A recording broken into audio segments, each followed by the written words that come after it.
Over the last few years, marijuana dispensaries, medical marijuana dispensaries, have popped up in and around Vancouver, despite the fact that they're illegal. There are about 80 now that are operating in full force, and last week, the city said it would start regulating them. Well, how do you regulate something that's illegal? Aren't you just inadvertently sanctioning that illegal act?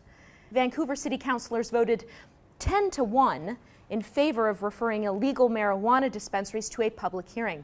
The ruling was applauded by the crowd that had gathered outside around City Hall.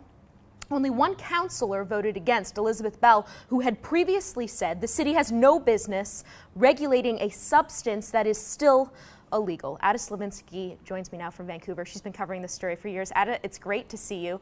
Let me start by asking you, how did we get here? How is it that 80 some odd dispensaries, they're supposed to be medical marijuana dispensaries, have been allowed to prop up despite the fact that they're illegal? Well, Marissa, this started in Vancouver in 1997 with the BC Compassion Club, which was the first medical marijuana dispensary. And over those next few years, there was a few of them providing medical marijuana under more stringent regulations to people who did have some medical condition that would be aided by this.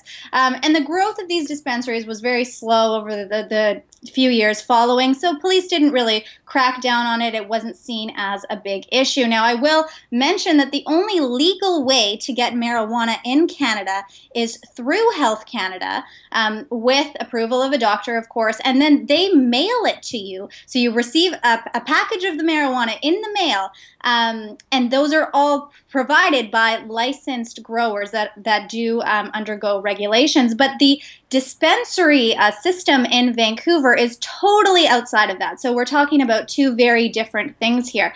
Now, over the past 3-4 years, we've seen skyrocketing growth in these dispensaries because police have publicly been saying that these are not a priority. They're not going to crack down on it. City councilors have been saying that they're not going to do anything about it. They don't see it as a problem. So this has been a real business opportunity for people in Vancouver to open these pot shops and sell marijuana basically to anyone off of the street. That is so interesting. I know we have some dispensaries in Toronto too, and I wonder how they compare to the ones in Vancouver. Is it the case, because I've heard anecdotally, that kids can just walk into these shops without a medical marijuana license by a licensed doctor? They can walk in and walk out with medical marijuana. I know you've been to a few of them. Has that been your experience? Absolutely. I remember one conversation I had with a young gentleman. He was in first year university. He was coming out of one of these dispensaries, and I was doing a story about the issue, and I asked him, so what condition do you have that you use marijuana for? And he said, oh, nothing. And I said, do you have a doctor's note? And he said, no. Should I have one? And then he thought, oh, I'm getting in trouble, and he was trying to change his story a bit. But there was no regulation at all for him to go through, no hoops for him to jump through. He could just come in with his $20 and leave with marijuana. So that is certainly the case at some of these places. Some of the other ones do have a much more medical feel. They do have an on-site doctor that will sign your prescription for you. Do some kind of check. Now, of course, the level of rigorousness definitely varies between places, so they're not all following the same regulations. So I have no doubt. Definitely, people can walk in off of the street with no real medical condition and come out with marijuana. Do you think city councilors know that? And what is it that they were debating today? I mean, what were some of the regulations they are thinking about putting on these illegal marijuana dispensaries?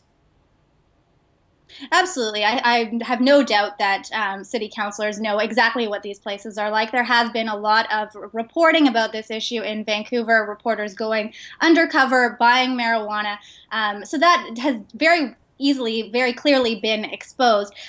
So what we're looking at now, city councilors referred the issue to a public hearing, but the recommendation that the public is now going to weigh in on includes basically allowing the regular business license and the business regulations to apply to the marijuana dispensary. So extending that to them, they've been able to operate not only illegally, but because they are an illegal operation, they've been escaping any of the building code regulations.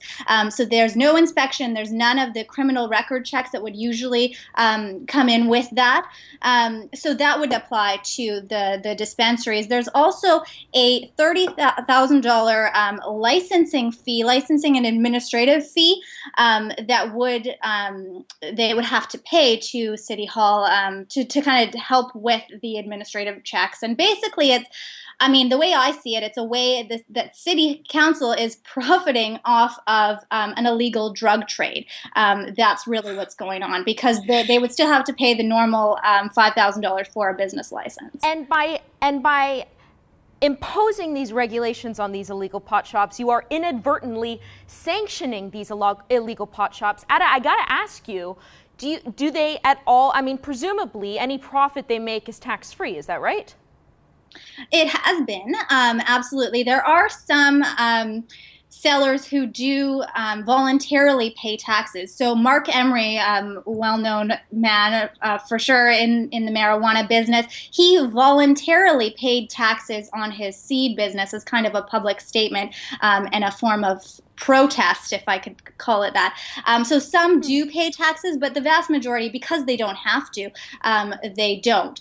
So they would, now be, because they're legitimized and legalized, not legalized, but in the view of the city, it's basically legal. It's basically a stamp of approval from the city that they're allowed to operate. So they would fall under the regular business regulations in the city. Now, one other thing I wanted to mention that's being proposed to the public now is moving the dispensaries at least 300 meters away from schools and community centers so that kids aren't seeing them and don't have access to them. The way I see that is it's basically admitting that kids buying pot from these places is a problem, because if it wasn't, why would there be a need to move them? Of course it is. Of course it is. But it begs the question, why aren't police officers doing anything about this? They know they're illegal. Why aren't they shutting them down? It would be as simple as that, presumably, wouldn't it? Absolutely. They absolutely could. They have all of the legal power to do that. I've asked police about this many times, and all that they've told me is it's not a priority. So they will move in if they have complaints that pot is being sold to children or that there's some kind of other illegal activity in addition to this going on at these places. But there's been, I can count on one hand the number of busts of marijuana dispensaries that have happened in Vancouver over the past few years. So the vast majority are allowed to operate, and the advertising on these places is very blatant. It's very clear that these are weed shops, some of them called weeds, written out in green letters with the marijuana leaf. So there is no question as to what's being sold in these places. But the police just turn a blind eye because it's not a priority, and that is, of course, direction that they have received from City Council.